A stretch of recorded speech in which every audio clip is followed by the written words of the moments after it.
Hello, I'm Martin Park. You can call me Coach. Welcome to the channel. Today I'm going to talk about, is the internet slowly killing you? In the digital age, the internet has become an inseparable companion in our daily lives. It is our trusted navigator, our instant encyclopedia, and our window to the world. We scroll through social media feeds, devour news and events, and binge watch the latest shows, all with just a few taps. The World Wide Web is a vast well of information that has brought about incredible advancements and revolutionized how we work, communicate, and access knowledge. And for most people, it is an indispensable tool. Yet, as we find ourselves tethered to our screens for hours on end, it's only natural to ponder the potential downsides lurking in the digital shadows.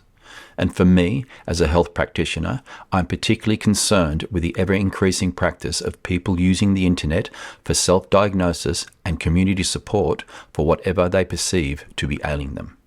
In my experience, on any given day, most people who are suffering from non-life-threatening ill health could, and possibly will, experience a wide range of symptoms. These symptoms can be categorized into three main groups: physical, mental, and emotional. Here is a combined list: fatigue, tiredness, headaches, muscle tension, digestive discomfort, pain, stiffness, nausea, allergies, skin irritations, dizziness, brain fog, vertigo, procrastination, worry, restlessness, distraction, confusion, irritability, inability to concentrate, forgetfulness, frustration, impatience, boredom, sadness, anxiety, panic, depression, restlessness, mood swings, fear, overexcitement, apathy, feelings of loss of control, and the list can go on and on. So, for the sake of this discussion, let's say that someone, anyone, on any given day starts to experience any or many of these unpleasant but non-life-threatening symptoms I have described on this list. And in their search for answers, or a cure, or relief, they go to Google and they type in their symptoms. And then Google does what it is programmed to do, and it brings up the most likely answer and response to the data that has been put into the search box. If you, like our person, types into Google various combinations of the list of symptoms that I have just described, the top 5 most common answers it will provide you with will be chronic fatigue syndrome, generalized anxiety disorder, fibromyalgia, depression, attention deficit hyperactivity disorder. And, thanks to Google, along with that list of answers, that list of possible diagnoses, our person will also get a number of websites, hundreds in fact, that will go into a lot more detail on all of these disorders so that they can get a much better understanding of what this all means. So a person does just that. They go from site to site, reading and searching into what might be the possible cause or causes of their particular set of unpleasant symptoms. And as they will now only be looking into the top 5 that Google gave to them, and they will be only looking at the sites that Google recommended to them, they have already unknowingly started to form an uneducated bias and preconception as to what they may have. So, having now become armed with some assumed knowledge, a person will do one of a few things. If they are very concerned, they will go to a doctor and ask them for advice. If they are still in the searching phase, they will continue researching on the internet, and as they do, eventually they will end up on one of the many support platforms and forums that have been built around the specific disease that they are looking into so they can discuss their problems at length. Or, if they don't want to do either of those, then they may go straight to self-diagnosis and start looking into therapies and treatments, via Google and the internet of course, to hopefully find a cure or at least alleviate their now perceived condition. Now, to be fair, Google or the internet is not at fault here. It's not malfunctioning. It's just doing what it has been designed to do, and that is to give people the most likely and relevant answers to their questions. And that is a very important point to consider. It doesn't know what it is doing. It is just responding to the text in the box. If you prompt it with the right questions, you may get the right answers. But if you prompt it with a generalized question, then you will get the most generalized response. And now we have an even more advanced search and answer application on the internet, ChatGPT. And in the spirit of research, a friend of mine has the paid ChatGPT 4 version. So I went around to his house and I asked it the same questions as our hypothetical case study.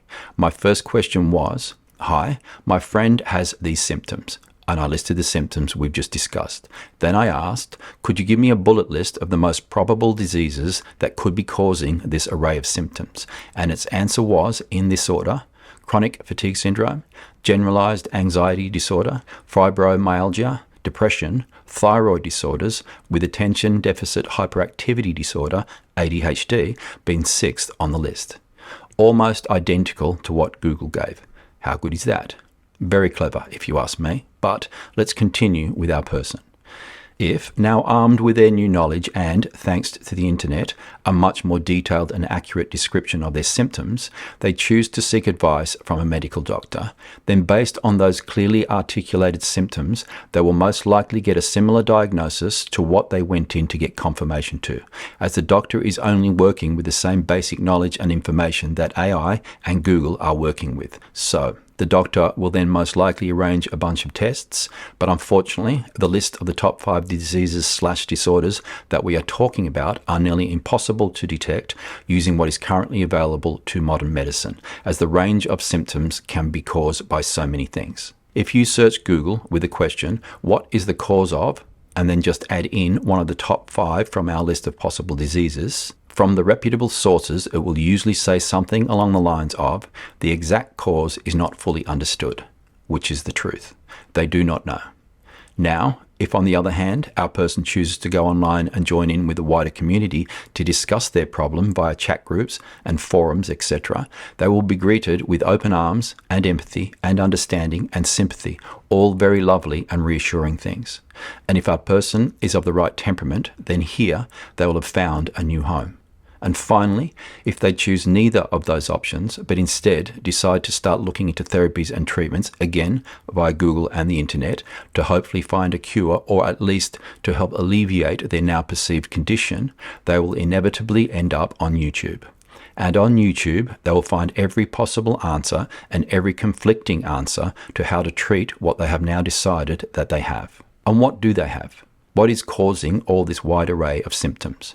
And is it even possible to truly ever know? Possibly not, but perhaps some people do know. Perhaps it is not such a mystery after all, and perhaps it only appears to be a mystery because the wrong questions are being asked. While still at my friend's, and while using his ChatGPT 4, I also asked another question, and it is a question that I have known the answer to for decades. And it is the type of question that you can't type into Google as it is too complex. So I was curious to see what answer I might get from this new and more powerful application. And the question was exactly this. If someone's diet was deficient in many and most micronutrients, and that was coupled with a stressful life that was also lacking in adequate exercise and quality sleep, plus there was the possible use of alcohol, caffeine, cigarettes, or other recreational or pharmaceutical drugs, would it be possible that this is the sole cause of this list of symptoms without any need for an underlying disease? And it answered exactly this. Yes.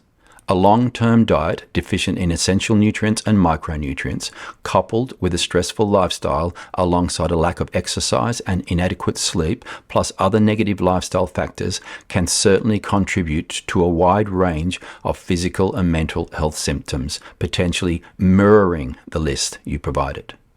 So then I asked, if a long-term diet deficient in essential nutrients and micronutrients, coupled with a stressful lifestyle and a lack of quality sleep and sufficient exercise, could be the possible cause of these symptoms, wouldn't it be logical to fix the diet and other factors first and then see if the symptoms disappear before heading down any other path of discovery and medication and treatment?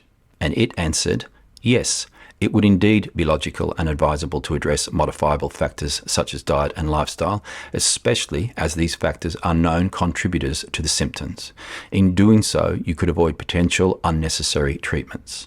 Now, I have been working as a professional health coach for over 45 years, and I can honestly say that this answer is the truth. So what do you do with all that? My suggestion, before you search for any other reasons, before you seek any other opinion, before you accept any other diagnosis, before you start on any form of treatment, before you decide on what you are going to believe, and especially before you become locked into a way of thinking that is potentially slowly going to kill you, put all your effort and energy and passion into making sure that your basic nutritional and other health requirements of life are being met. And if you don't know what they are, then I have another podcast titled The 10 Commandments of Living a Healthy Life, so have a listen to that. But if you are listening and thinking, what a load of rubbish, I'm sick here, and you clearly don't know what you're talking about at all, so you must be an idiot, then that is your choice. Every day I see and talk to people who are suffering with this exact same range of symptoms, and it kills me that I can't tell them something or give them something that changes their mind and path immediately, and in doing so their suffering ends. But I can't, as they are already locked into their own universe and they are seemingly unable to change as their beliefs are holding them securely in place. But for everyone else that is still open-minded, here are your options. 1. You continue to believe that you have some vague but identifiable condition that unfortunately medical science still has no answers to, so you are probably going to be stuck in a cycle of medication and therapies that are designed to alleviate the symptoms but never the cure, so you will stay there in a half-alive state forever. Or 2, you can listen to me, and with a bit of effort to get all your ducks in a row, you can fix it once and for all and live a life of wellness and vitality. And what would that life look like? Here is a list of symptoms: abundant energy and vitality, clear skin and vision, comfortable digestion, sensory pleasures, refreshed sleep, pain-free, mental clarity, creativity, calmness, focus, positive thinking, motivation, mental resilience, mental agility, happiness, gratitude, confidence, optimism, satisfaction, empathy, inner peace, and joy.